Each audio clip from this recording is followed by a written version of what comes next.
hoping maybe the, oh, that's a much better angle. There we go. So what do you need me to do? Just mod, yeah. Just do that thing you do. Maybe you won't be as mad. I'll leave this going just for a little bit. You split up with Tyler a while ago. Crop top? Remember that we set you up, so. Oh, Aaron! Hi! Awesome. Over here. Are you serious? Shut up. I'm gonna kill you. Hey, Hi! oh, I didn't realize you were meeting someone else. No, it's okay. She didn't know either. This is Aaron from work. Have a seat. This is Joan, my oldest friend. It's okay. I've got water aerobics in 20 minutes. I know you two are strangers, but you're both fantastic and single, so start with that. See what goes. My treat. I think this is what you call an ambush setup. Well, the good news is I don't have to buy you a drink. That's true. Although I could go for a double vodka rocks right about now. You only drink spirits before like 10 in the morning. No, but go easy on me. I've just been ambushed. For Aaron? Excuse me, that's me.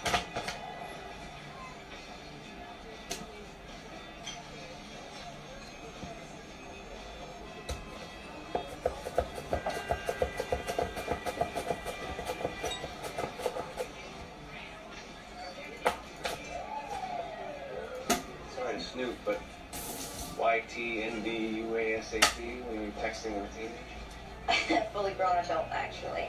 I've done this in a while. I don't know where to start. Me neither. CUS. I'm guessing that's see you soon. What is IMLTHO? It means in my less than humble opinion. Your abbreviations are becoming borderline indecipherable. I don't know why, because you are obviously capable of being articulate. Language is evolving, Watson, becoming a more efficient version of itself. I love text shorthand. It allows you to convey content in tone without losing velocity. Better man, I see. Handsome one at that. Missy Ice. Before I ask you how you Missy! Your hair up Hello! your best. You think it's more flattering. The wrong course. It's drawn, but it was down when you left the coffee, now it's up. Ergo, you unexpectedly met a man you found attractive. Okay, what am I doing here, anyway? You said it couldn't wait? I'm just trying to stick to the terms of our agreement. You said we're not supposed to be apart for more than 2 hours, and I have a mysterious errand to run, and I have no idea how long it's going to take. What kind of errand? We have been summoned to a meeting of the board of directors of Canon Eberson. The investment firm. What do they want to see you about? I have no idea. Hence my use of the word mysterious.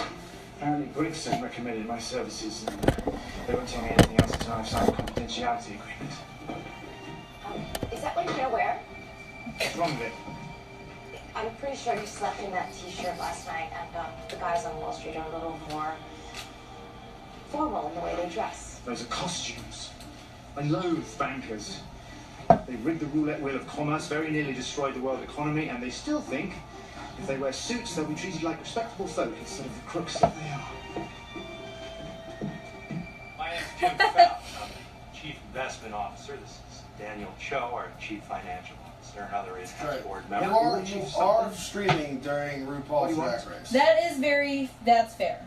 This is our COO. I should probably know Talbot. that. Reporter, he fields a conference call with our institutional investors. These people control huge pension funds. As far as they're concerned, Peter's the voice of the company. This quarter's call was supposed to happen yesterday. We had to reschedule because Peter didn't show up. I know that He has any actor. idea where he is. And if you don't get this call back on the books soon, people will start to I whisper. hate that. When these people whisper, Mr. Holmes, millions of dollars disappear. The gentleman we spoke to, Captain Gregson, he said that the NYPD couldn't get involved until Peter had been missing that's for gonna 2 bug me. days. He also said that you were the finest investigator he'd ever known. Do you recognize him? Your associate. Bodyguard. Luckily for you, Mr. Faust, I have a hole in my schedule. My usual private consulting rates will apply. Of course, multiplied by Many 5. more people. Well, shall we say? Well, Okay, wow, damn, that was Wondering if quick. I'm worth it. Hey guys! Okay, so, sorry it's been so long. I've had like a crazy month, but finally back. Today we are making steak, my absolute favorite. So we are making filet mignon with balsamic onion marmalada and pommes, which is basically just like scalloped potatoes. So that's what we're gonna make. It's super fancy, I promise. I've already preheated the oven, and I've got a baking pan with aluminum foil ready to go. Aluminium. It also asks for 2 nonstick pans. I'm using my red copper pans, the round one, and this square one. I'm gonna do some weird shit with the potatoes today. So I'll explain kind of like what they're asking me to do and then what I actually did. Because I'm deviating from the recipe. Which I know I tell people never to do the first time you make shit, but I also don't really follow many of my own rules. Except for like food safety. That's super important. But deviating from the recipe, honestly, you do what you want. You're gonna anyway, I can't stop you. I'm trying to... Okay, so actually first for the kitchen, because I got rid of the bookshelf thing that used to be over here, and I moved it down here as like this little mini pantry bookshelf Keurig holder doohickey. And it seems to be working out really well. Larry, say hello to your adoring fans.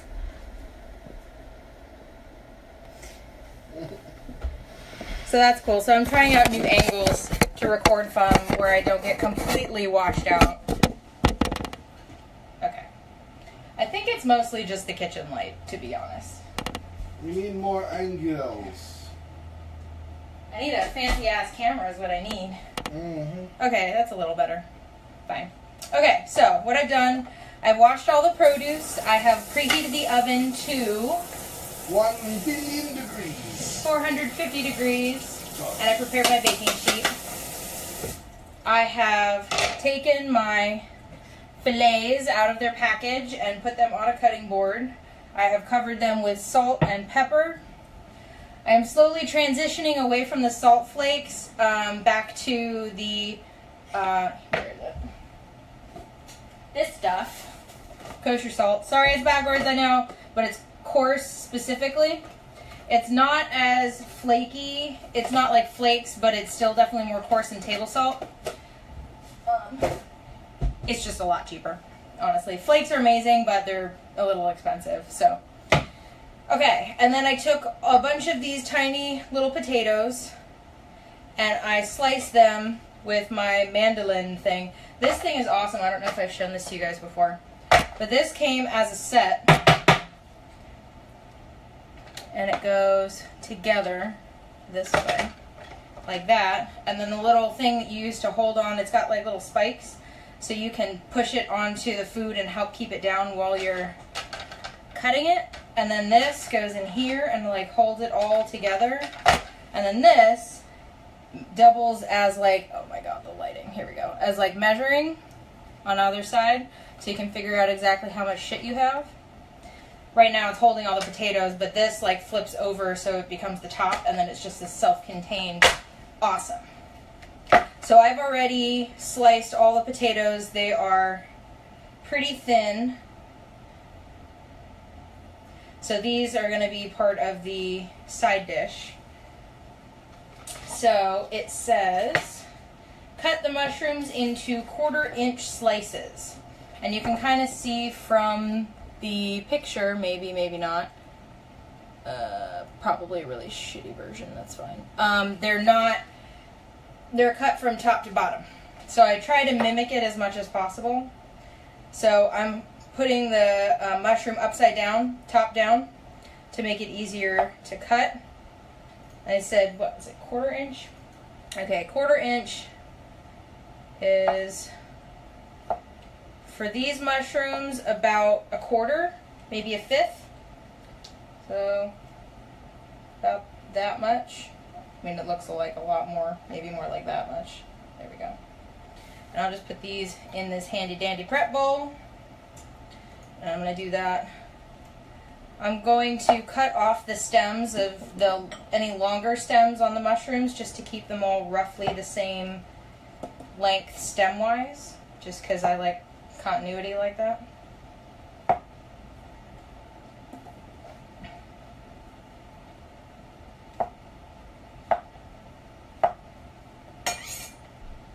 If you guys have any questions, or if you're new, hello, and thank you guys for coming, of course. If you have any questions, or if you want to hear me talk about whatever the fuck, just let me know. Or let Larry know. He's the one that's paying attention. Yeah. I don't know why I put you in charge of stuff, dude.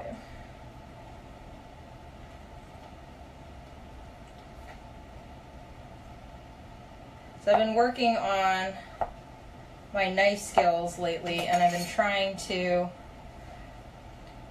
not worry so much about speed, but precision. So I've been trying like different ways to cut things, cutting it from different places in the knife, like cutting from this end as opposed to this end, in the middle, like slicing down instead of holding it and chopping like that. A bunch of different things. Knife work is really difficult at first because you're kind of using muscles and like finger dexterity that you're not really used to having to use. So it takes a lot of practice for your muscles to remember, oh, this is how that's supposed to work, because it feels super awkward at first. Then you have to make sure you don't damage the food that you're cutting. So putting your trust in the, Gordon Ramsay always likes to say, let your blade do the work, let your knife do the work. So, which is why I wanted to get these with the weighted handle, because the heavier the handle, the more balanced the handle, the more, like, I'm barely touching this. I'm literally just putting the smallest amount of pressure on the knife, and I'm slicing it forward just a little bit. So if my knife can make those cuts without tearing the food, then that's how I know that it's a good knife. So I know it's a good investment. Because the less work I do with my hands, the less my hands cramp, and the less likely chance that I will completely fuck up all of my food. And that's always good. Winning strategy. When in doubt, don't fuck up.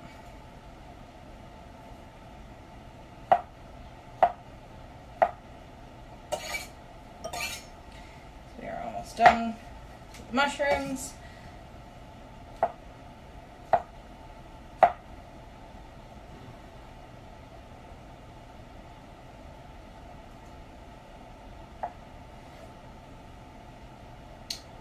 Trying to have these, it's probably a little less than a quarter, but some of these got cut kind of thick, so I'm just gonna cut it down.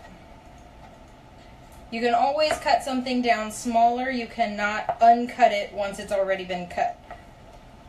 So if you're not quite sure how big a cut or a dice is of something, make it a little bigger than you think it might be, because you can always cut it down. Yeah, you may waste a little bit of food, or that food can just go right into whatever you're making. Just won't be cut precisely the right way. But Jessica Kava says she loves your hair. thank you, Jessica. Yeah, oh yeah, that's right. The last time I was, I had black hair last time, so I've changed my hair color since I did my last video. Yeah, that was an extremely interesting adventure. I spent basically a weekend getting my hair done. Because I had black hair, I had to take the black dye out, so I got color oops, and I took out as much of the black as I could, so my hair was this, like, auburn color, because my hair is naturally blonde, so it soaks up dye really well, and then I was redhead for, like, most of the day, because I took all the black out, and then I didn't really like that, so I lightened it gradually over, like, 2 days to where I wanted it to be, but after a while, I knew, again, I was using Olaplex. I fucking swear by Olaplex. My hair is still in really good condition. It's like nice, and it's got like a shit ton of dry shampoo in it, so it looks janky as fuck right now. But it's like not broken off. It's not brittle. It's great. And then I went to Bubbles to have them do the rest on like on the ends. It was still a little bit yellowy, but I didn't trust myself to do it right, and I didn't want to fry my fucking hair off. So I went to Bubbles in Fairfax in Pender Shopping Station by the Harris Teeter. Excellent. Do recommend. This chick there named, I can't remember her name, Tia, something like that. She has green hair, and if I'm going to a salon, I really like my people to be like a walking example of what it is I'm coming there to do. So like if I go to a tattoo place to get a tattoo or a piercing, I want the person that's working on me to have either a tattoo and or piercings, so they know what it is I'm going through. So the fact that she had colored hair made me feel really good that she knew what the fuck she was doing. So she toned out all the yellow shit and put in some like silver that you guys saw, just to get it a little bit less yellow. She didn't do too much, but then I came home and I got Overtone, which is amazing. It's a color depositing conditioner. It's a really great idea for any and all of you guys that are interested in dyeing your hair but are afraid to do permanent dyes. It's awesome because it's semi-permanent, so it'll wash out eventually. Like, I think it's like 28 washes or something like that. Like a month straight of washing it without refreshing the color, and it'll go away. But I got the pastel silver and like a couple other colors like purple and green and orange in the pastel like travel size, just so I could tone out the different colors. Because sometimes it may go pink or green or yellow or whatever depending on what shades you still have left in your hair. So anyway, this is the result. Yeah, it's awesome. I love it because it's a cool tone, so it goes good with my skin tone. And gray goes with literally every piece of clothing that I own. When I had black hair, blonde hair, brown hair, red hair, I couldn't wear every color that I wanted to wear because my hair clashed with some things pretty badly. So I'm really glad to finally fucking have a hair color. Black was pretty good for that, to be fair. This is the second color that I've ever had that goes with everything in my closet. So I think I'm going to keep this for a while. So, anyway, I've babbled on about my hair long enough. So, next up. Have you? Have I really, though? Next up, peel and slice the potatoes into thin rounds. Did that. Halve and peel the onion. Did that. Cut halves into 1/4-inch slices. Okay. So, I have taken the onion. I have peeled off the brown skin on the outside so that there's just the white flesh underneath. And I cut it in half from the root. So the root is cut in half, but it is still intact. Like, this is not going to come apart. The reason that you do this is that because once you cut this off, when you continue to cut it, it makes you cry more. I don't know the science behind it. I'm sure there's a thing to prove it, but I heard that once, and I have been leaving the roots on ever since, and I have not had any issues with crying ever since. So I'm just going to call it voodoo and keep doing what I'm doing. That voodoo that I do. Where's my line? There we go. With white onions, it's hard to tell where your lines are, because they start to disappear. Okay, so I'm cutting vertically. I do this with garlic too. And then I cut this way, but they want slices, not diced onion. So I'm just going to give it one good cut all the way down. So that leaves the butt of it. Yeah. And the rest are just, you're left with these slices here. So I'm going to get these into a bowl. And I want to break them up as much as possible because they're going to reduce down in a sauce. So the smaller the pieces, the better it'll reduce. I'm taking out some of those middle pieces. So again, with these, and get your 3 fingers.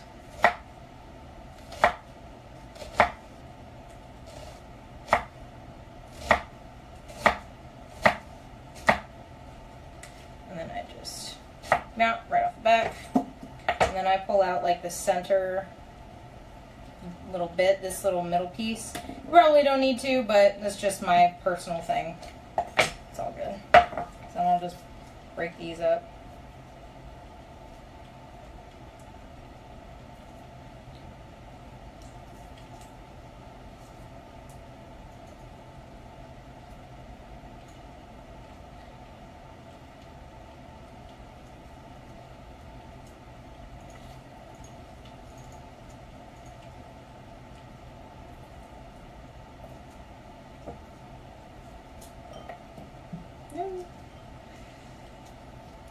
Always be okay losing some food to the sink, because it's gonna happen.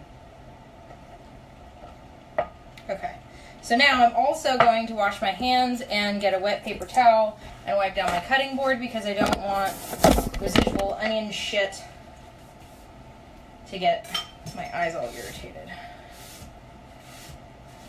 Because it always happens. And I'm done cutting onions, but it still makes my eyes water because there's still juices left on the cutting board. Okay, onions are done. Now, next, stem thyme. So there were sprigs of thyme in the little plastic flip top thingies, and I just pulled the flowers off. And then, like you've seen me do 100 times. So this is fresh thyme. I love the smell of thyme. It's one of my favorite herbs. Okay. Pat steaks dry, seasoned both sides with salt and pepper. Did that over here. Place a medium, oven-safe, non-stick pan over medium-high heat. Add 2 tablespoons olive oil and mushrooms to the hot pan. Stir occasionally until lightly browned, 3 to 4 minutes.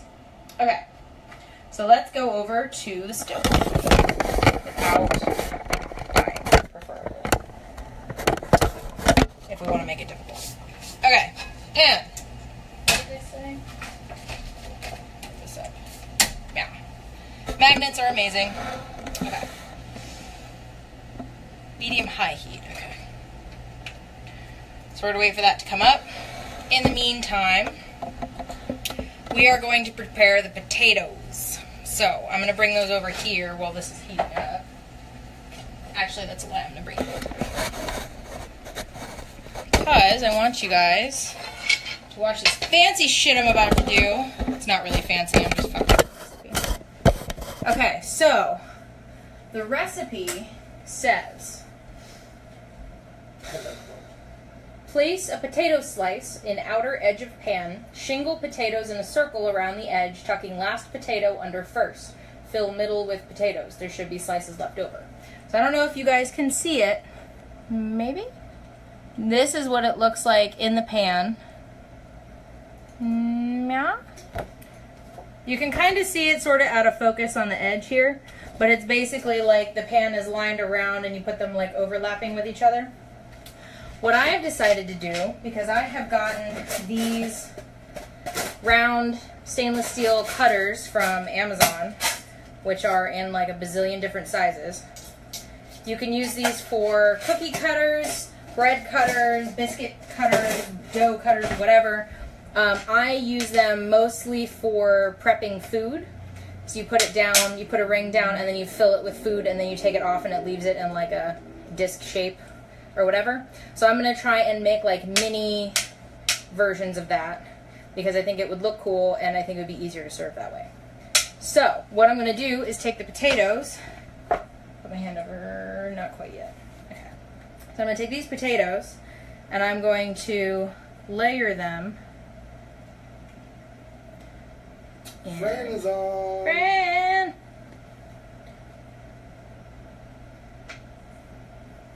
Okay. So, I'll show you what these look like. So that's what that looks like on that first layer. There's not going to be a lot of potatoes in each of these. So, I'm probably going to have a lot of potatoes left over, but I'm going to layer this kind of like a lasagna. So, it will be interesting to see how this shakes out.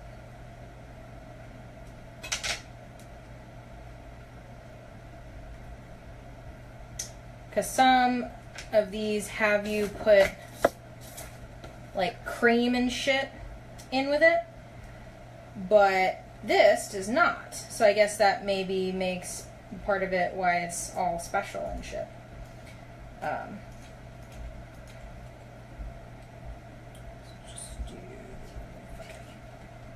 So because I only have one of all the sizes, I'm using the same one to measure for each. And then I'm just making like 4 little circles. I'm not going to keep this on while I cook them because I don't have enough to do that, or I'd have to make 4 of all completely different sizes, and that would just fuck with my symmetry. So, season potatoes with salt and pepper, sprinkle with half the Parmesan, that is this. They got the powdered shit, but I trust them to have good ingredients. However, because this is my kitchen, we actually have Parmesan cheese in a block, because that's how we do. And it's so good. Ooh, that smells really good. So I'm going to grate some of this to put it on top before we stick it in the oven. And the pan is ready. So I'm going to leave the potatoes here for the moment because we'll come back to these. And we will go to our mushrooms.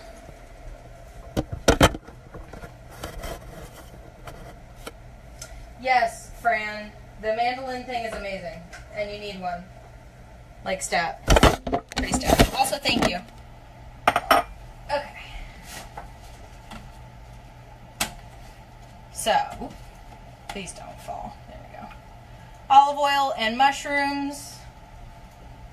Oh, wait, where's my... I haven't done nearly enough drinking on this stream yet. Okay. Olive oil, mushrooms. Give it a nice, good amount.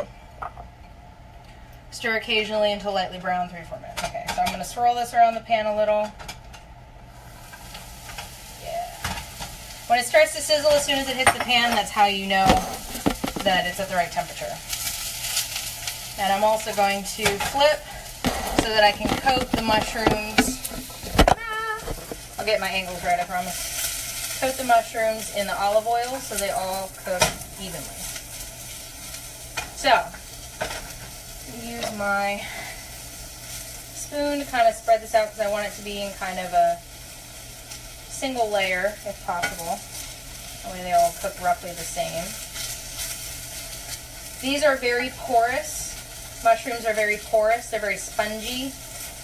And they absorb and extract water really well. So at a certain point you'll see them go from that white spongy color and basically go straight from there to like watery, gushy, which is why when you eat fresh mushrooms, they're still kind of squishy, but for the most part they still retain their shape. But when you eat cooked mushrooms, it's basically just mush. You know, you taste the flavor more than you taste the actual like texture and structure of it. Add just a little bit more olive oil because reasons. I'm actually going to put a fan on low to absorb any smoke that comes off the stove. It doesn't have us add any salt and pepper to the mushrooms, so I'm going to leave it. I'm going to drink a little mo.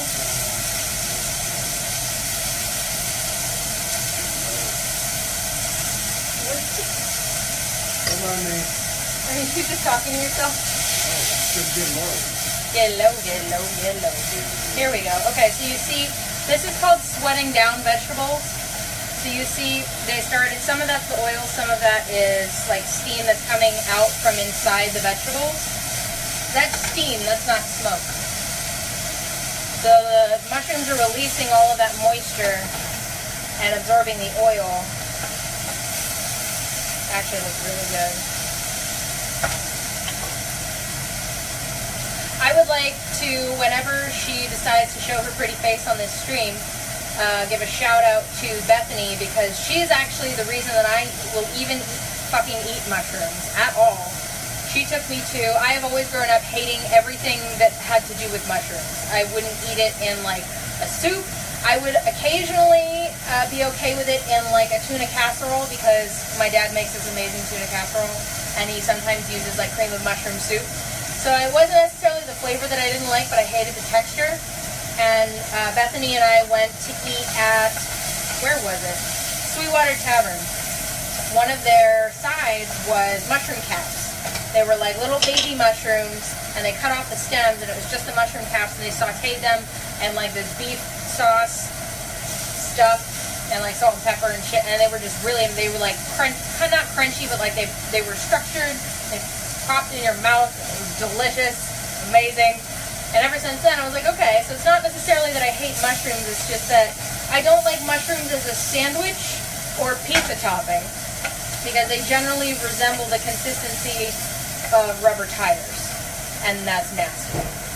So, but I found really great ways to cook mushrooms ever since then, but she's the one that started it all.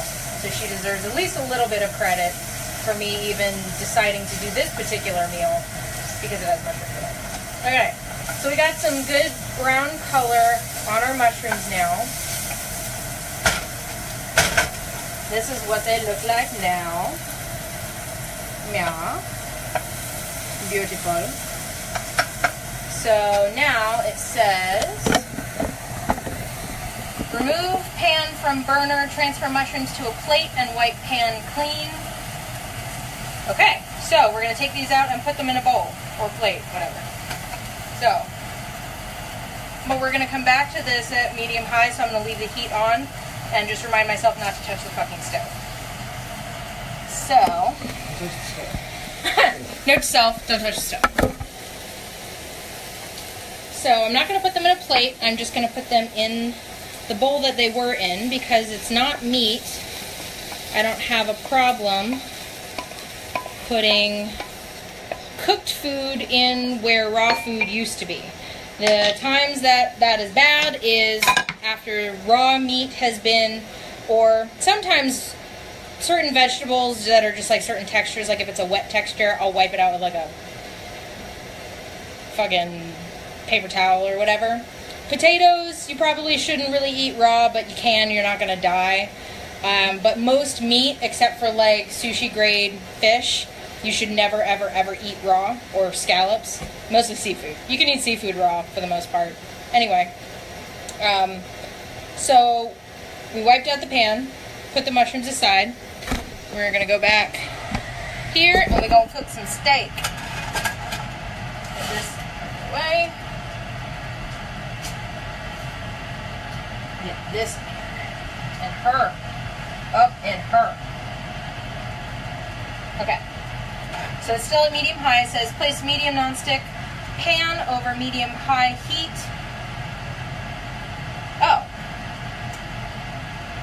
Remove pan from burner, sorry. Transfer mushrooms to a plate, blah, blah, blah. Add butter to the pan and melt with residual heat.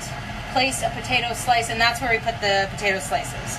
So this is going to be what we use to cook the steak, so I'm going to set that aside. And we are actually going to go back to the potatoes this time. But when we come back, we're going to be cooking the meat, I believe. Okay, so the potatoes. Hey, Mom. Potatoes so far we have put into these nice little round things. And I'm going to continue to use these as kind of a guide. Okay, so every layer, I want to make each layer the same even if it's sized differently.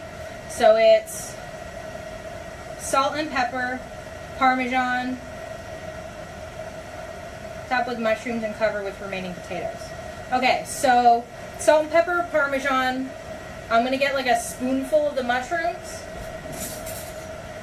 Yeah. And then do potatoes and just kind of rotate that order. Where is this? Here we go. Okay, so we're going to do salt. And I'm keeping the thing on because I want to kind of try to contain this and give it some kind of structure as it builds up. Because these are smaller in size, they're going to be a little taller probably than the one that's going to be in the pan. So I don't want it to fall over, so I just want to make sure everything stays nice and tight. Then I'm kind of a stickler for consistency. I like things to look nice. So, okay. Cool. So that bottom base is good. So now I'm just going to go around to each one again and put these potatoes in layer style. See if I can give you guys a good angle on that. Oh, I have to put the mushrooms in. I'm sorry. And also pay attention to things. Okay, so I'm going to do some of the mushrooms.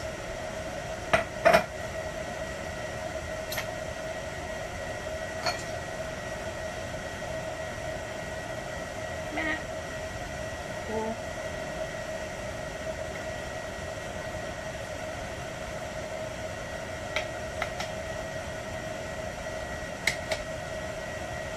I'll try to do this a little faster for you guys and you're not trying to be here all night.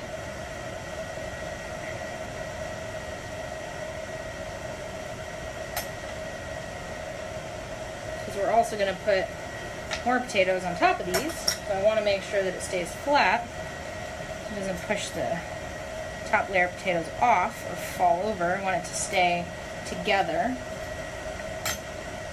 Biggest thing about presentation is making sure that everything stays in the position that you put it in when you take the spring off, or the stainless steel ring, or the cookie cutter, or whatever mold you decide to use, if you decide to use one. Unless it's a sauce or a soup that's designed to run, most of the time, if you care about presentation in the particular dish, you want it to stay where it is. Okay, so now I have that down. Now I'm going to do another layer. Oh, jeez, I swear to God. Okay. I have my stuff together, I promise. So I'm going to do the grated Parmesan in between because it's smaller and I can get away with adding a little bit more without it going everywhere. And then I'm going to do the actual Parmesan block of cheese on top to give it a nice little crust. For the moment, I just want a lot of cheese in the middle so it'll help hold the mushrooms together while it's cooking. So I don't want shit falling apart everywhere. Be disastrous.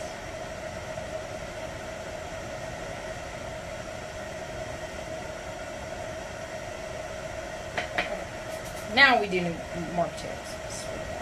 Just got so excited about adding more potatoes.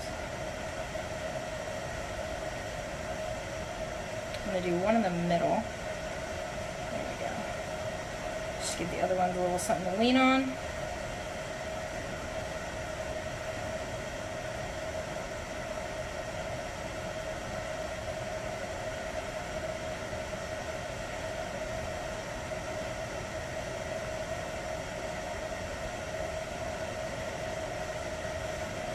Down a little.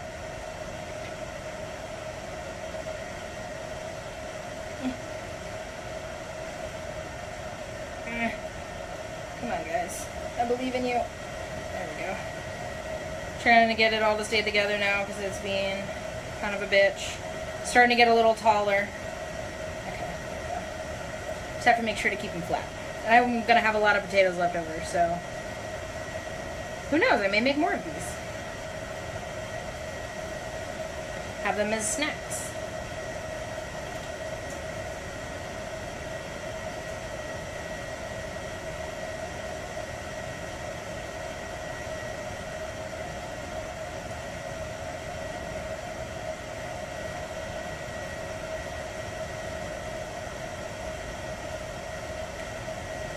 Anything? Mom says that leftover potatoes will always eventually find a home. That is very true. I do love me some leftovers. Okay. So, salt.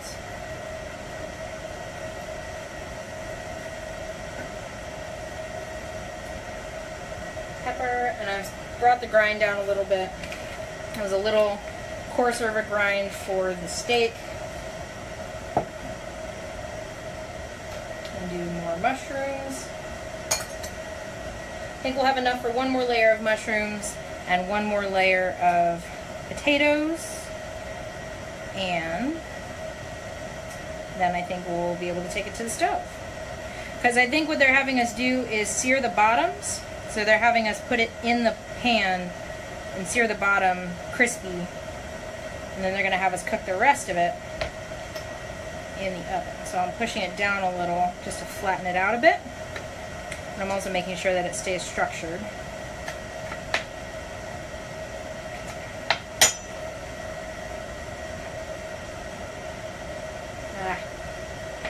And my mushrooms decided to try to escape.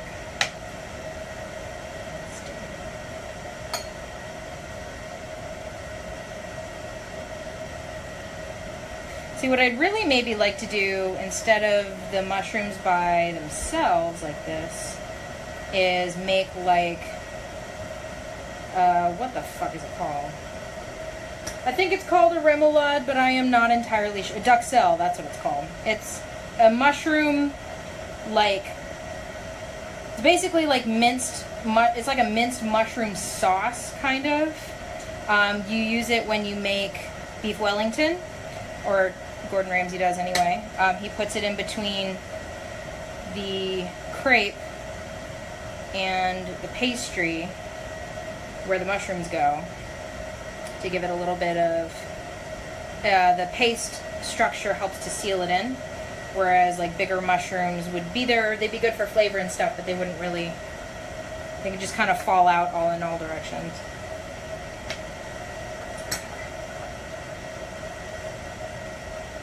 I'm pushing all of these down a little bit while I'm filling them just to make them flatten out a little, but I'm also trying to make sure that the potatoes stay in place.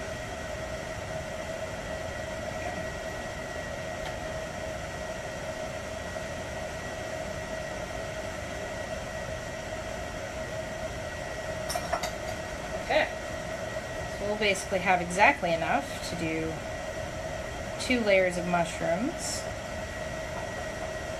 and 3 layers of potatoes.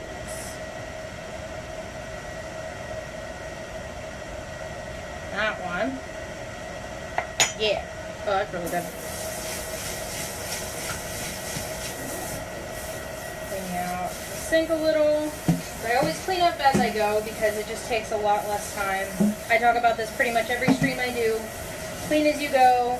Sharpen your knives every time you use them. It'll save you a lot of time down the road. Okay. So now we're going to do, I hope you guys can, just want to make sure you guys can see it. So I'm putting a lot of cheese in the middle here because I want to make sure as this cheese melts, it holds all the mushrooms together. So it doesn't fall.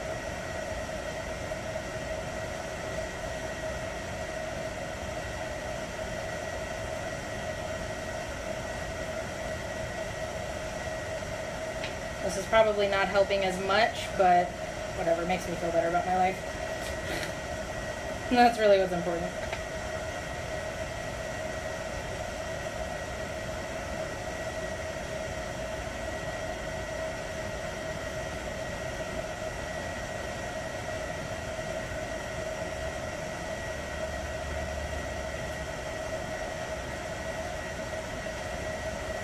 Because we're going to be using the shredded Parmesan on the top, so I don't have to worry about using all of the grated Parmesan on the insides.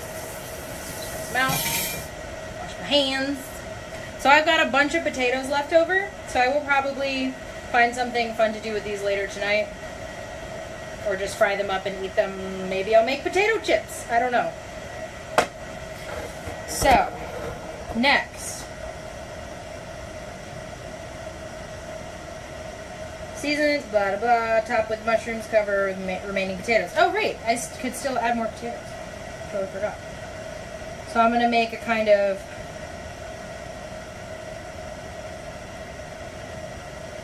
concerted effort to do something interesting with the top of these potatoes, but it will probably look ridiculous.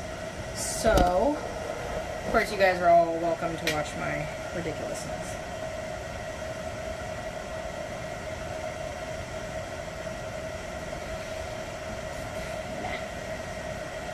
Connor says hi. Hi, Connor.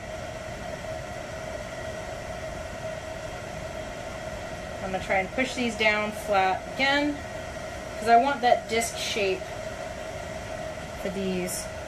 I want a very particular shape this time, so I'm trying to get it to conform. But it may be a little rebel and not want to conform, so just have to make it.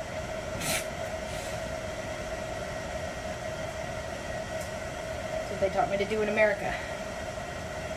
Okay, I guess it's good enough. I'm gonna try to get these. There we go. Maybe, sorta. Kinda. Nope. Saying fuck you, Alana. Okay. Push it down. Make sure it's solid. Go on to the next one. One in the middle, push it down. That will hopefully make it a little easier to do the rest. Nope, it does not. It's staying corrected.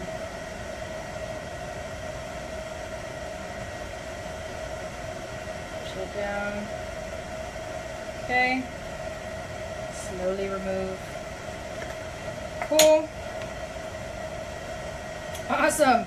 I have exactly enough potatoes to do. Love it when shit like that works out. Okay. Push that down. Perfect. Okay. So we've got these 4 little beauties, and now we're out of potatoes. This is super hot water. And then I'm just going to put this back on here, the way this goes. This is my mandolin stuff. Cool. It is, I'm trying to see if it's got like a name. It's made by OXO, OXO. So you could probably find this at like Bed Bath & Beyond, Fran. Totally worth it.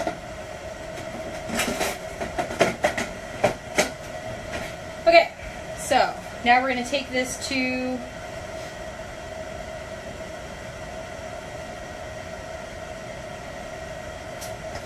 top. Damn it! I literally just forgot to grate the cheese, so now I have to get out the whole fucking thing. Alright, so this is, we're going to use the wide one. We have a little one for like Mexican cheese. Taco toppings. So it clips on here, interchangeable, it's really nice. It's here for a second. Watch the magic.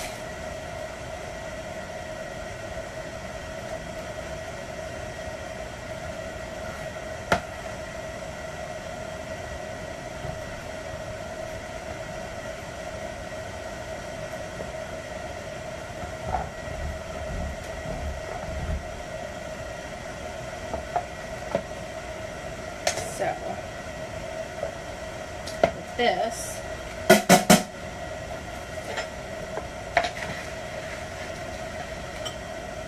I'm going to top with the cheese.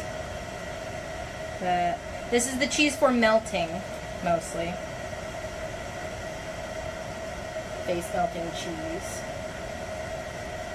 And this is going to go just on the top to give it that nice crispy brown cheesy goodness. That ness.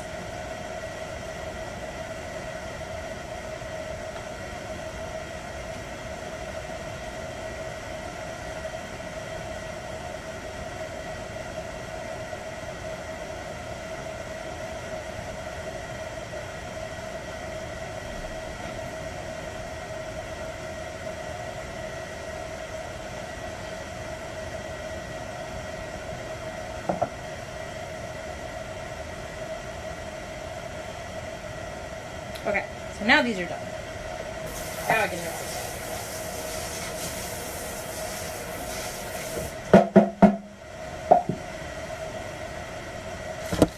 So put the cheese back, because you don't want to leave shit lying about. And so I don't have to put it back later. Always looking out for future Alana. Which is good, because past Alana can be kind of a bitch. Alright, so let's go to the burner again.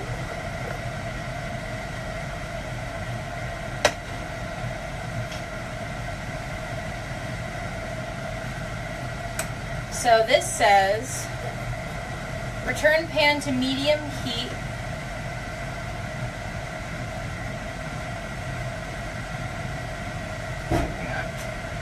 Oh, right.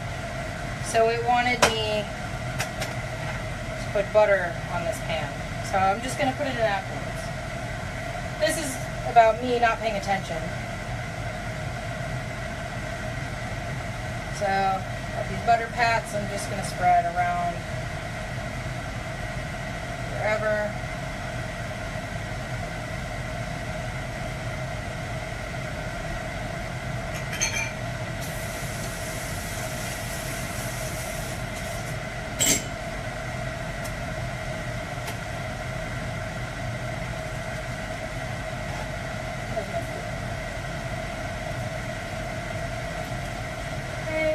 So I'm just melting this in the middle And I'm tilting it ever so slightly so that it coats the bottom of the pan and a little bit of the insides. Since this is square, I can do all sides relatively easily. Not trying to tilt it too much because I don't want the potatoes to stop, to like fall apart. So I'm just going to leave it right here.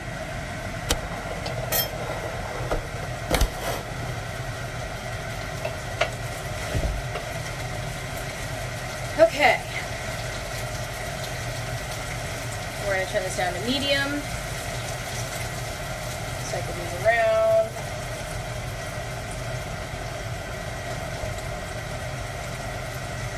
So it says return pan to medium heat until butter is bubbling around the edges. 1 minute. Cover and place pan in oven.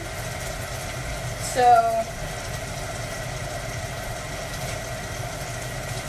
my cover isn't exactly going to cover all 4 corners, but it'll be good enough. Hey, Justin. Oh, okay.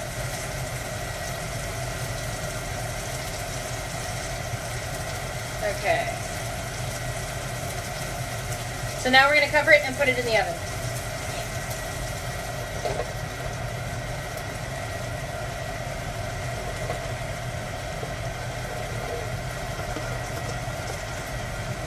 Which is already preheated like a motherfucker. So we're going to go in here, cook. I will have to remember not to take them out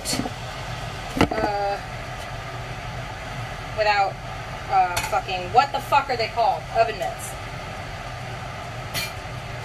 Okay, now we get to cook the steak. I was so excited for the meat, I couldn't keep track of anything else. Sorry about that. Okay, 15 to 18 minutes for the potatoes. So I'm going to set my timer for 17 minutes. Reasons. Now, place a medium nonstick pan over medium-high heat. Always cook steak on medium-high. Don't do it on high, you'll burn it. Don't do it on medium, it'll take too long. That's the long and short of it. 2 teaspoons olive oil and steaks to hot pan. Sear until brown, 2 minutes per side. Transfer to prepared baking sheet, which we have over there. Roast until steaks reach a minimum internal temperature of 145 degrees or 5 to 7 minutes. Remove from the oven and rest 5 minutes. Reserve pan, no need to wipe clean because we're going to put stuff in it.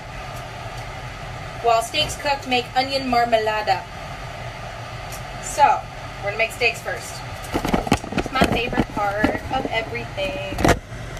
Okay, so the steaks have been sitting over there with salt and pepper on them for a little while. So, and this pan hasn't really cooled down.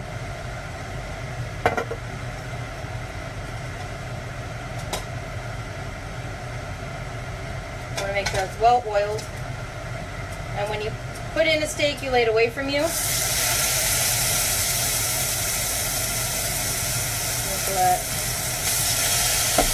Yes, you will get splashed.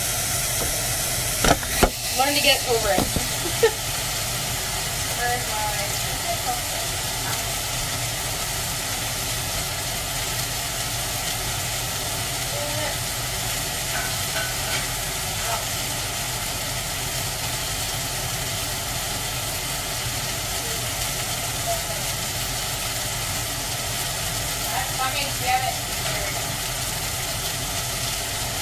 Or get a splatter guard. So I put this over top, like so, and it keeps all that olive oil from fucking jumping back up onto me. So I'm going to leave them undisturbed for about 2 minutes. So when that shit says 13 minutes, then I'll come back and I'll flip. So we got 2 minutes. Dance party. No. Sorry. We can dance party when we are eating. No. What that means, spare time means we clean. Which is super the most, greatest, favoritist, best part ever.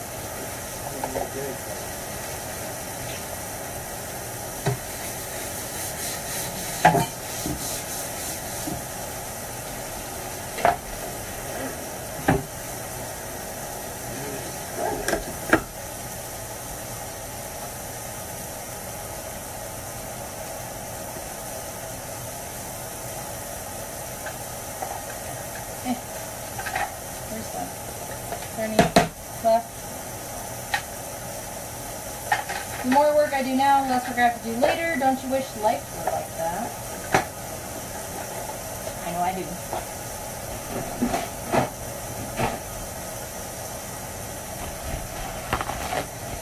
And I always clean off my cutting board as soon as the meat is taken off. And I dry it off because generally they have you rest the meat before you serve it. So I want it to be clean and sanitary. And you leg it. And I'll leave it. Leg it! What's up? Haven't seen you lurking on here in a while. It's been a minute.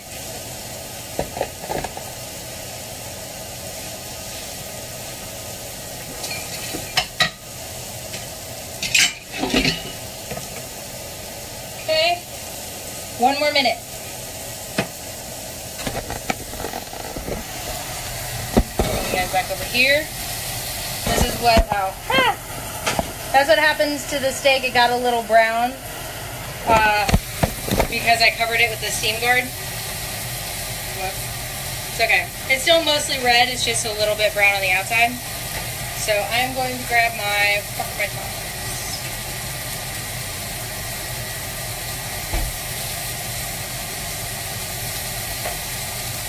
Tongs. I always use tongs for my meat because it just works better that way. Especially if it's something like a steak.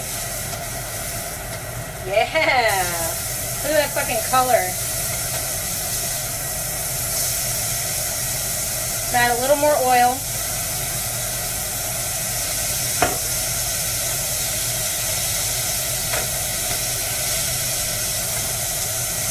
Give it a little turn. Because I like that top to glisten.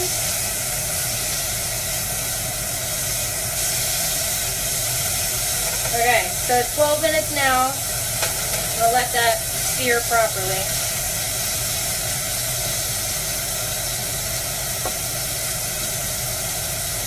And actually,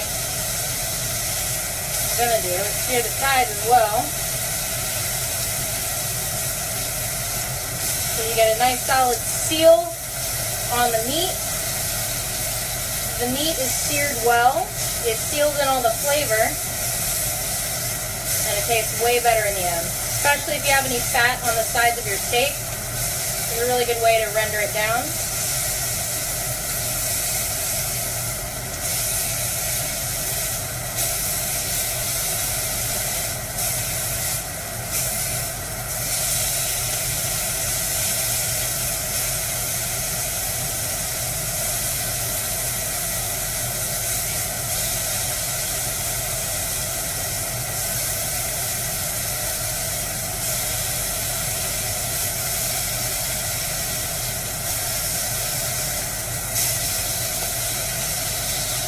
Okay. So we got about 1 more minute on that side.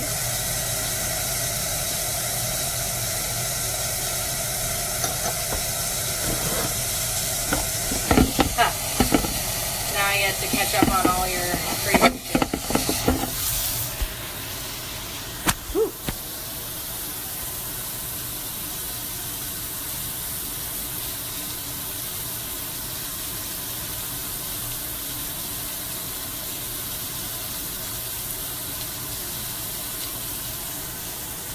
So, perfect. Now it is time to put steaks into the oven. We have technically we have 10 minutes left. So I'm going to put them in for 7 of those 10 minutes. 5 to 7 of those 10 minutes. And then take them out before the potatoes are finished.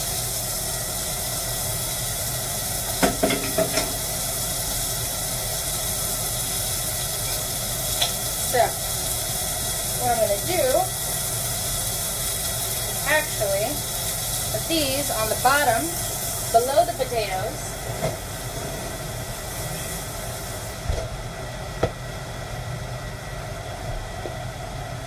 And I'm going to set a timer for 5 minutes on my microwave so that I don't let that shit overcook.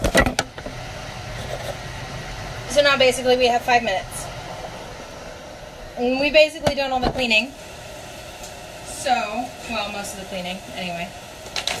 So now we get to do my favorite part, which is drink and talk about bullshit while I figure out what the next step is in this recipe. I think it's the onions, but I'm gonna grab the recipe card. Figure that out.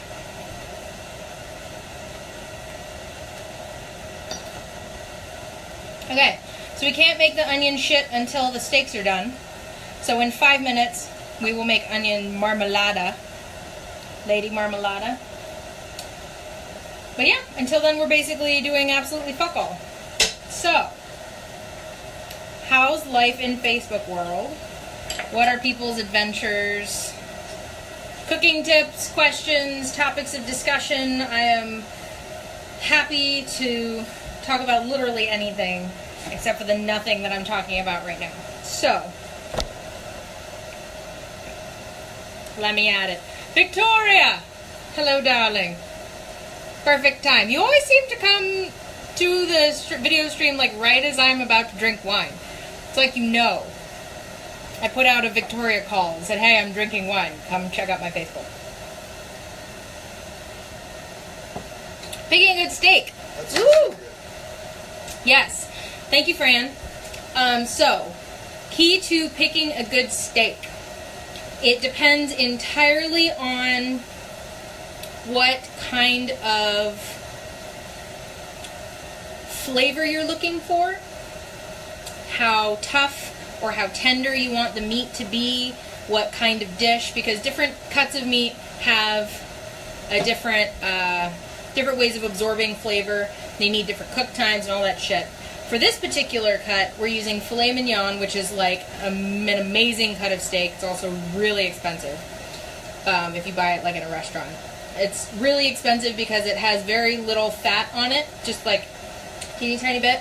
So you get mostly protein, very little fat. Generally, the fattier the cut is, the cheaper it is. Unless it's like Wagyu beef, which has fat like marbled into the shit. It looks pink and amazing, and it's like $3,000 a plate. One day I will make enough money where I can try that shit, and I'm sure it will be heavenly. But until then, a broken dream. When it comes to meat, I always try to get, I always get organic. I don't usually give a shit about organic foods. I don't know a whole hell of a lot about where each individual place comes from unless it's locally sourced. The rules for having something be organic are actually very vague. Just like things that are labeled like cage-free eggs, for example, don't necessarily mean that they were raised humanely or in open pastures. They may not necessarily be in individual cages, but they may be stuck together by the thousands in a large pen type structure. So you don't really know what's on your food when you read the label. So if at all possible, buy locally. If I had the girl balls to get up at ass early o'clock in the morning and go to a fucking farmer's market around here, I would do that. But I don't. So instead I use shit like Instacart because it brings my groceries to me. But when given the option, I always get fresh meat. Don't buy shit that is frozen. Try to buy as little frozen food as possible, unless the recipe calls for it. There are certain foods that can be frozen for long periods of time and not lose integrity, but by chemical nature, by science, food loses its integrity when it's frozen because the moisture in it gets frozen, and the ice crystals break up the tissue and the structure of the actual food. So when you reheat it, it tends to get mushy, which is why usually reheating food is always a no-no, especially if it's in the microwave. But if you buy food fresh, and apparently this is a very European way of doing it, but I generally try to go grocery shopping as I'm making food. I don't buy like shit for the week unless it's non-perishable food. If I'm making dinner for that night, I'm not planning 3 dinners down the road. I'm planning tonight's dinner. I go and I buy tonight's dinner, I make it, and then the next time we have to cook something, we buy it meal by meal. It helps make sure we're not buying a lot of unnecessary food. Okay. Stuff and things are happening. Steak is done. Well, that was a very entertaining way to kill 5 minutes. But yes, knowing your steak, Fran, is really good. When in doubt, go places that have a butcher shop, if at all possible. Like, I really like places like, most of your grocery stores will have like a butcher counter or something. So go there and ask them, because that's what they're paid to know.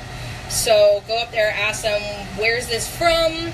What's, you know, is it organic? Was it grass-fed? All the, like, ask all the questions that you think are important to ask, because they're the people that are going to know that. But you just want it to be fresh. Fresh is good. If it's starting to turn brown, it might be fine for certain foods like a stew or a chili or something where you have to chop it up into smaller bits. But if you're going to cook it whole, you want it to be as fresh as fucking possible. Same thing with seafood, especially with seafood. Okay, so I'm going to pull out the steak. God, that looks good. Okay, so check that shit out.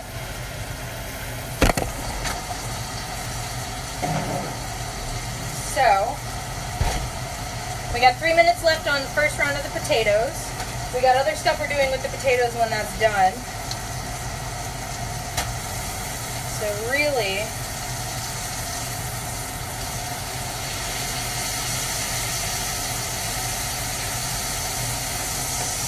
I'm doing with the steak, I'm going to baste it in its own juice. So I'm going to turn this to the side, keep these tucked up here.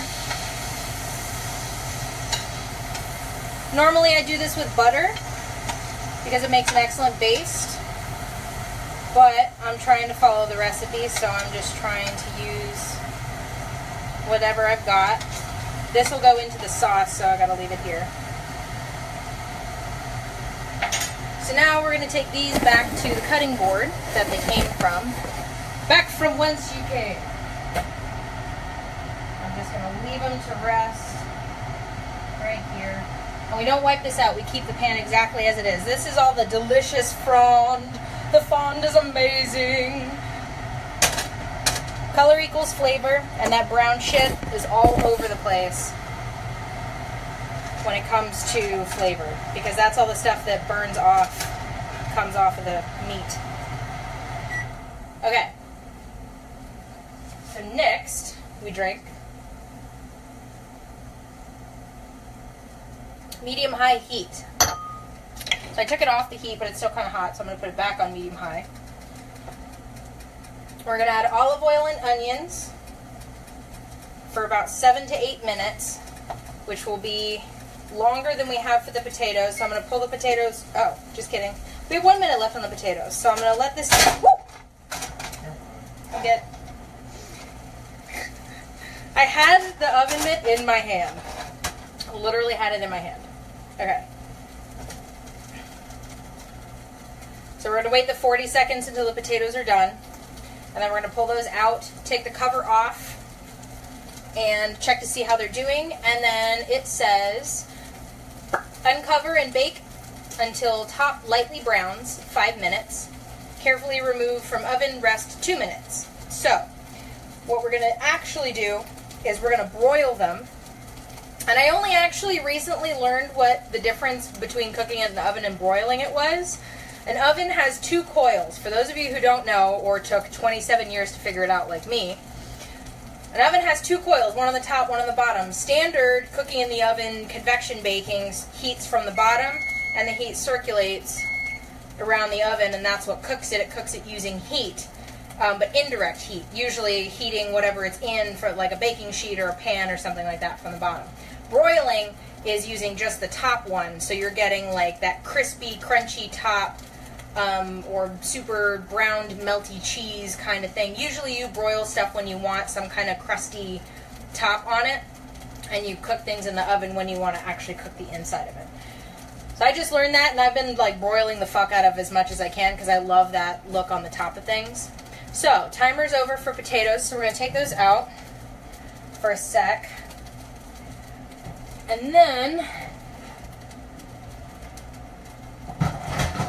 so if you guys want to see what the potatoes look like right quick, with the top on, the top off, got super melty cheese.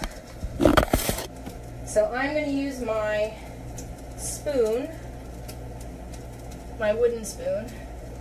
Oh, they're not really coming apart though. Okay, they kind of fell apart a little bit, but they're not too bad. So I'm just going to try to put it together a little bit. Doesn't fall apart any further.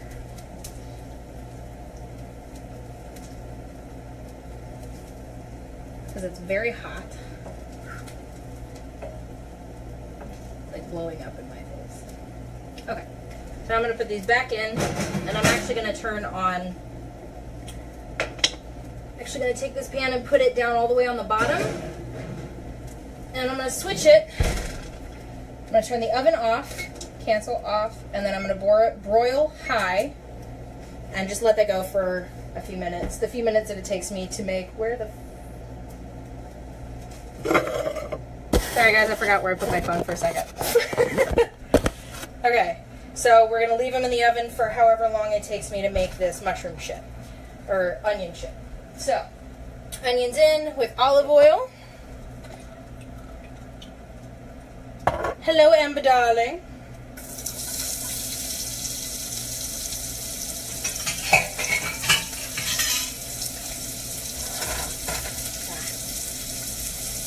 Use an oven mitt for this because this was just recently in the oven. It was very hot.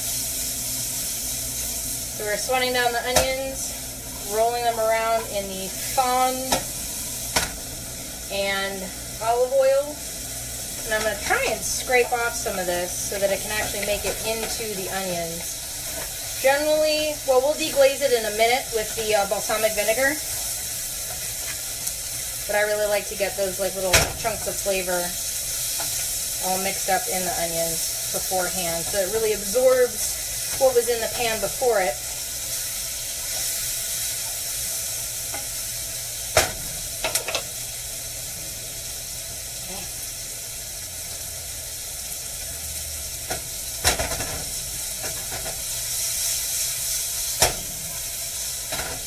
Cool.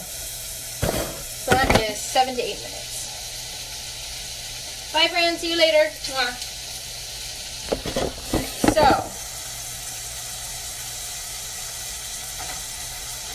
we had Fran's excellent question about meat. I know I saw a question from my mom earlier. Hang on. Do you need something useful to do with... Oh, yeah. One of these days I'll get around to doing a what do you have left in your pantry episode. For one of those things, I could show you guys the fucking sorbet that I made. I got shit to make avocado and strawberry sorbet because I saw a recipe for that, and I really want to try it. But in the meantime, I actually have this in my fridge. Turn off the spoon. Doesn't have onion juice on it. This is the strawberry and peach sorbet that I made the other day. So it's like heat with cold, so now it's like, it's so cool. It's really, really sweet. It's really incredibly sweet, mostly because of the peach, and because I added honey to it. But it was really good. That's a little warm. I'm sure the make though. It took all night though, because you have to boil down the fruit into like a paste, basically, like a reduction, and then strain it through a strainer. I had one, I put it away. And then basically you're making like fruit syrup almost, and then mixing it together with frozen fruit or fresh fruit, depending. I did frozen fruit because that's what I had in my freezer. So basically you take half the fruit, or a third of the fruit, a little bit of the fruit that you're about to make, and you turn it into like a syrup. And then you blend it in either a food processor or a blender with fruit, the actual like whole fruit, chopped up fruit, whatever. And you can put in other flavors, spices, or syrup, or lemon juice or other fruits or whatever and mix it up. And then I use a bread container. Hold on. There we go. So this thing is what I used to put it in. It's a glass bread pan. It's a Pyrex brand, Pyrex glass baking container. So it looks kind of like a gallon of ice cream, so it's easily scoopable. I don't have a top on it because I don't really have a top that fits a Pyrex baking dish. But it worked really well. It was deep enough that I could... Okay, it's cooled off enough. It was a deep enough dish that I could layer the strawberry and the peach and get different flavors kind of marbled all throughout it.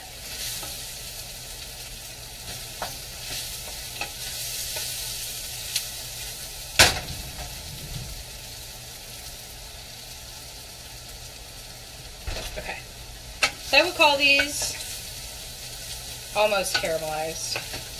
They're a bit bigger pieces. I'm gonna get them down a little bit more, maybe scrape a little bit of this fondue goodness off the spoon.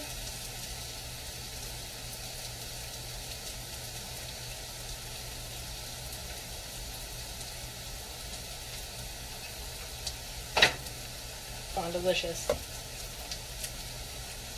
But yeah, there's a lot of different kinds of foods that I'm wanting to learn to make. Been on a dessert kick lately.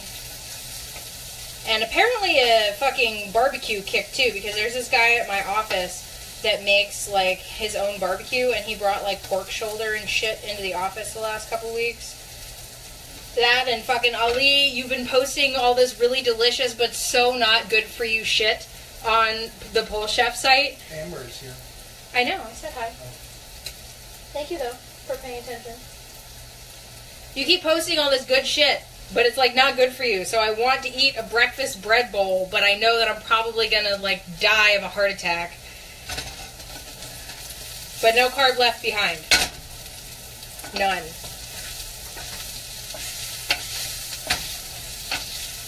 Okay, so I think those are caramelized enough. That's what that looks like. Next, add half a cup of water, balsamic vinegar, demi-glace, and any accumulated juices from resting steaks. Oh, sweet. Bring to a boil and reduce, stirring occasionally until the liquid has evaporated. 4 to 6 minutes. Remove from burner and add half the time, reserving the remaining for garnish. Okay.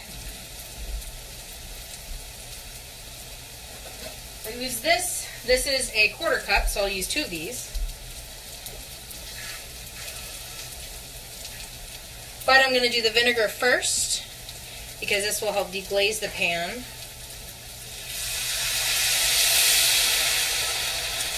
Which pulls up all the fond from the bottom and soaks it into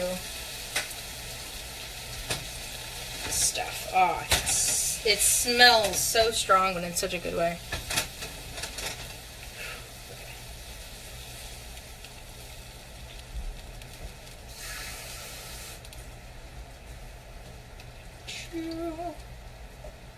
Add the demi-glace. Came in a tube. I put it into a little container just to make it easier to manage.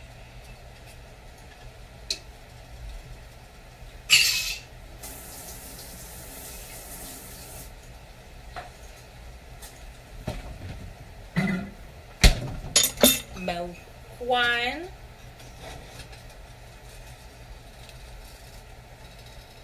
Now we get the steak juice, which means I have to move the steak to the other cutting board real quick. So you've got a little bit of juice here, so I'm just going to tilt it slightly. This is why you get a cutting board with grooves. It's groovy. Whatever. You love me anyway.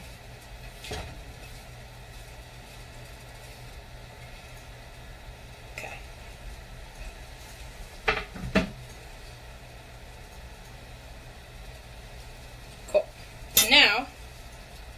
Stir it around. Mix it all up. Bring to a boil. So I'm going to put this on a little bit higher. So the pan of this is kind of rounded a little bit. So I just have to rotate it a bit before it actually cooks evenly. Ideally, you want a flat bottom so that it cooks all the same. If it bows or rounds, you want to get a new pan. There's no way you're going to be able to get that out without denting the pan. So if it bows out like that, too much, a little bit you can deal with. A little bit is okay. You can just rotate your pan, but ideally you want it to have a flat bottom.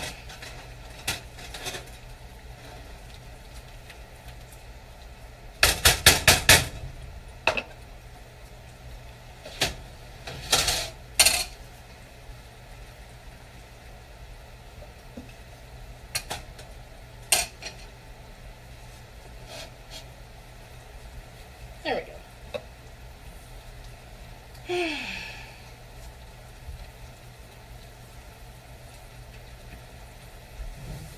Okay, so I'm going to pull out the potatoes now and set them aside. They've been going for about 5 minutes. So this is what the potatoes look like. Look like, kind of like mini pizzas. And I'm going to turn off the oven because I don't need it anymore. So while that's reducing, that's bubbling and reducing, I'm going to take you over to potato heaven here. And I'm going to use my Herndgernder ring to make sure to put this on. Not making the same mistake I did last time. Just make sure that these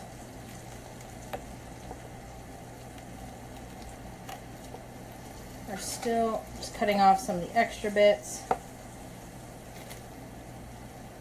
Cool. Now,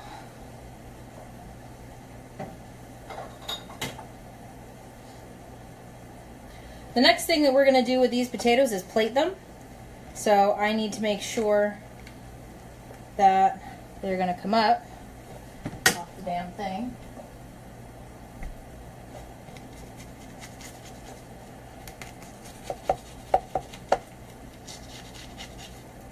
Like to come in at all corners. Perfect. So it moves around without falling apart. That's exactly what I want.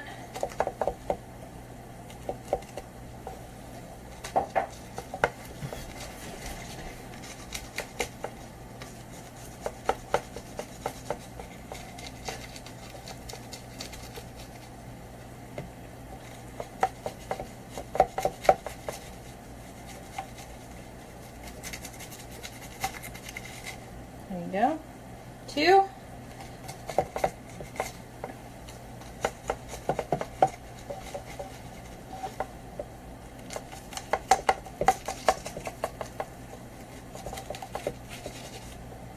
Three.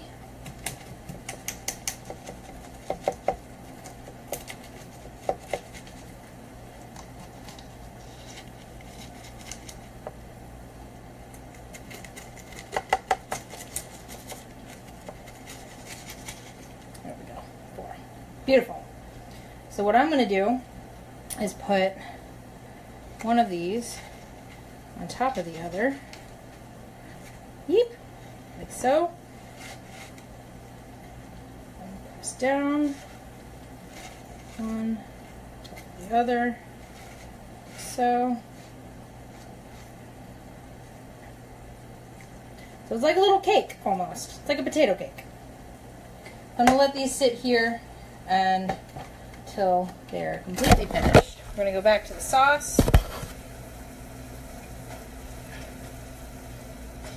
Hasn't quite reduced down all the way. We want most of this liquid to be gone. So it's still going to take a while. I'm so proud that so many people are still here. Steve! Hello! Okay. Okay. So what we're making filet mignon. Be jealous. this is what we're making. Fancy ass steak and potatoes. It is filet mignon with balsamic onion marmalada and pommes, which is basically like a mushroom scallop potatoes and filet mignon with like a balsamic onion reduction sauce. Half of the key of learning how to be a chef is finding really fancy names for naming shit.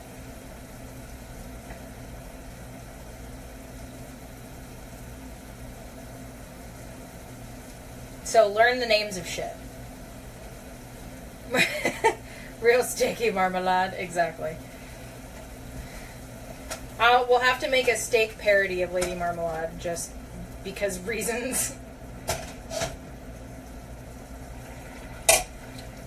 I would love to see like food parody songs. That would be kind of fun.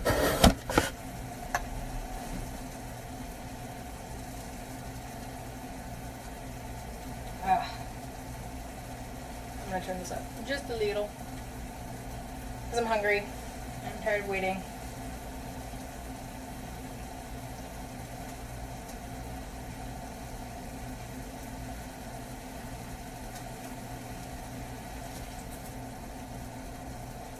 Because it's red wine and it goes.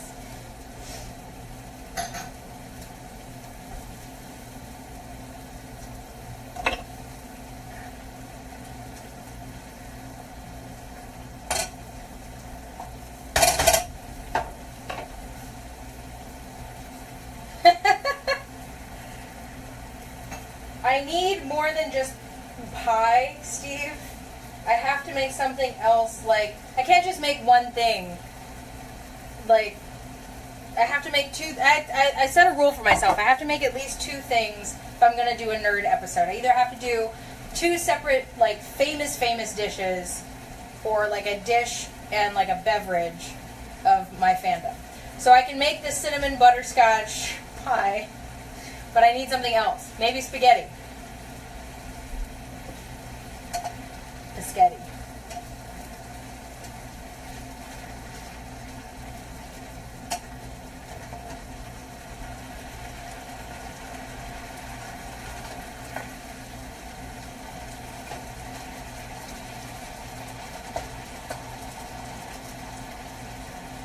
Of course my fucking battery is low. If I die and you guys, I love you and I'll see you later. But I doubt it, because it's only at 20%, so I should be fine. I'll be done before then.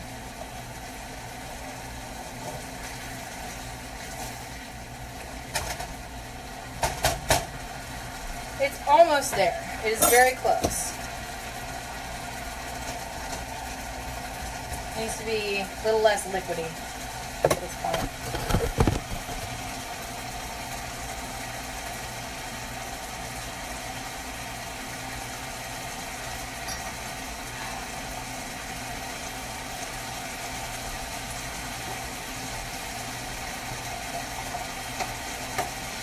In the meantime, we can start prepping the plates. Spatula to gently loosen the potatoes from the bottom of the pan. Place the plate over. Oh, it wants us to flip it over to keep it intact, but I already kind of solved that problem. Garnish potatoes with remaining thyme. Have the potatoes and place on a plate. Place steak next to potatoes and top steak with the onion and stuff. Okay.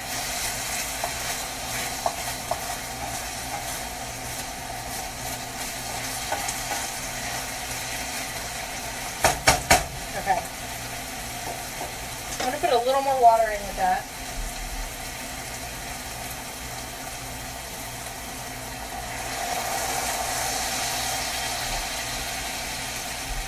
I'm going to grab the plates for the potatoes.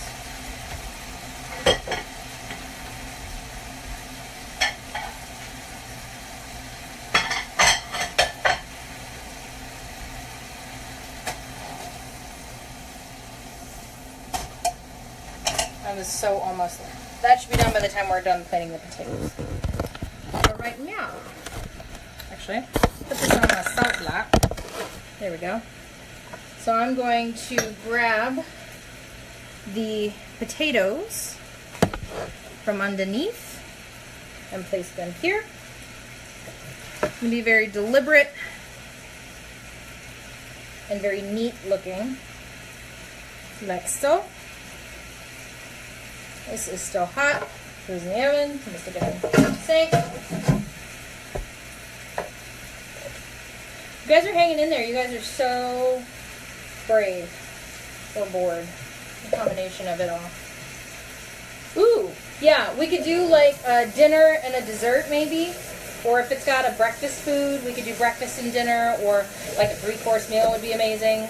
I know for something like Harry Potter, for example, there's a lot of food and beverage recipes. So I may try to do like a combo like that, where I do like butterbeer and like a pumpkin pasty or whatever the fuck. And see what that gets me.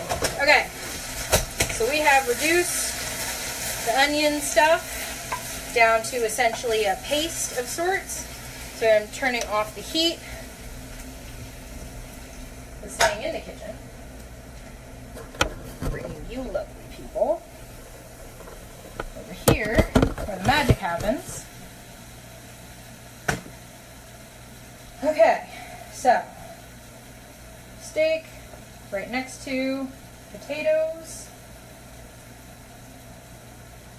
So now that that's resting, we're going to put in half the thyme, because the rest is going on top of the potatoes.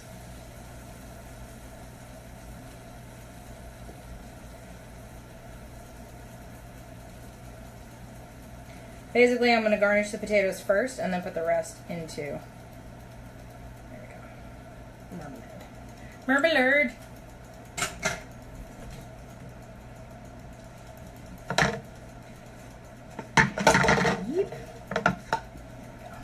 Stirring in the thyme. Did not need any salt or pepper because it's already basically reduced down as much as it's going to be. So we didn't want it to be too salty. Since there's demi-glace in here. That was basically like a really dark brown syrup. Almost looks like oil. Delicious. So, actually I'm going to take one more look. Aha! So what they've done is they've piled it high, like right in the middle. The lighting is not being helpful. They piled it high right in the middle, on top in the center.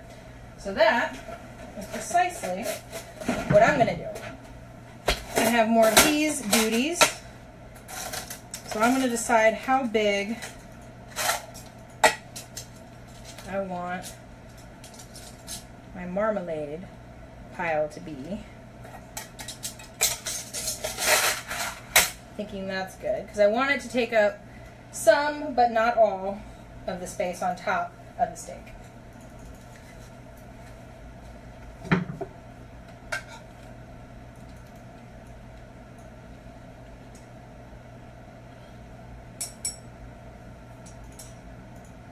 Because I know this is going to ooze down the sides, which is totally fine with me.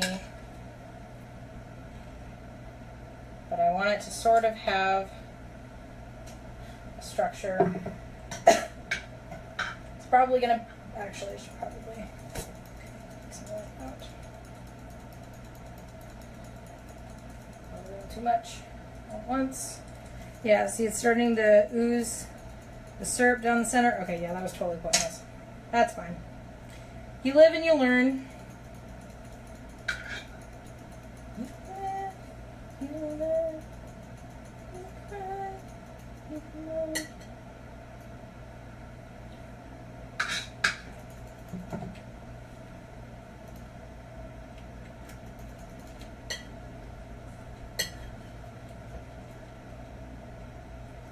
This to stay on top. I want like the juices to be running down the sides.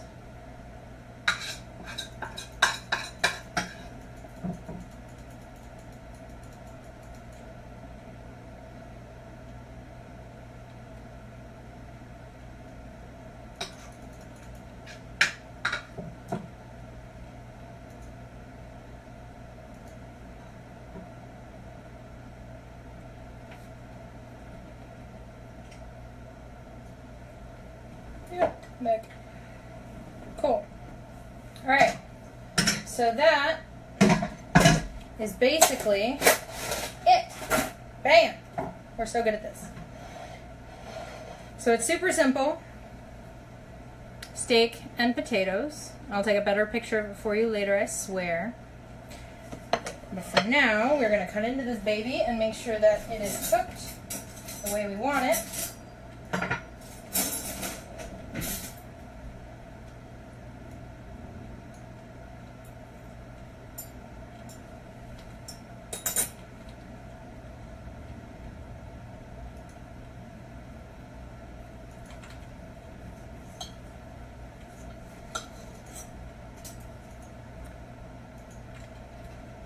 Okay, so it's definitely medium. It's definitely a little over what I would have wanted. But it's still actually really tender. So this is medium. This is sacrilege. But I know it's still going to taste good because it's a home chef recipe and it's got a fuck ton of sauce on it. Normally, I want my steak medium rare with mostly pink in the middle because it tastes better that way. But I decided to follow the recipe and cook it for exactly the amount of time that they told me to, because it's the first time I made this recipe. I did deviate with the potatoes, and that worked out in my favor, but I never compromised with the meat on the first try. Phrasing. So I decided to go exactly the way that the recipe said it. So we'll see how it tastes, but the cook on it is a little over what I really want. Yeah, it's a little dry, but it's still actually really tender for being really dry. But that's also what the sauce is for. So, lesson learned. Try and get a meat thermometer. You ruined my steak. I didn't say it was ruined. It's still really good. Just, you know. Also, some people like their steak medium, so be grateful. You like my steak. No, you don't. Heathen. You're a heathen. I'm the heathen that cooked your dinner. Love you. I'm grateful to the heathen. So yeah, normally I like medium rare, but I never made that recipe before, so I decided to stick with the recipe this time. But now I know for next time, if I decide to make steak, filet mignon, blah, blah, blah, I usually know roughly how long it needs to stay on. Also, I usually pan sear mine. I don't usually put mine in the oven. I pan sear it for a few minutes on either side and just kind of do it by touch. It's all very vague and super not helpful at all. I'm sorry. But today was a success, and I will send you guys off with a toast to coming back to PoleChef after a fairly long hiatus. If you guys have anything you want to see me do, please keep sending videos, messages, post stuff, ask me questions, tell me what you guys want to hear, because this is all for you guys. Without you, I would be just a really bored home chef fucking around and drinking while she makes dinner. So, until next time, PoleChef out.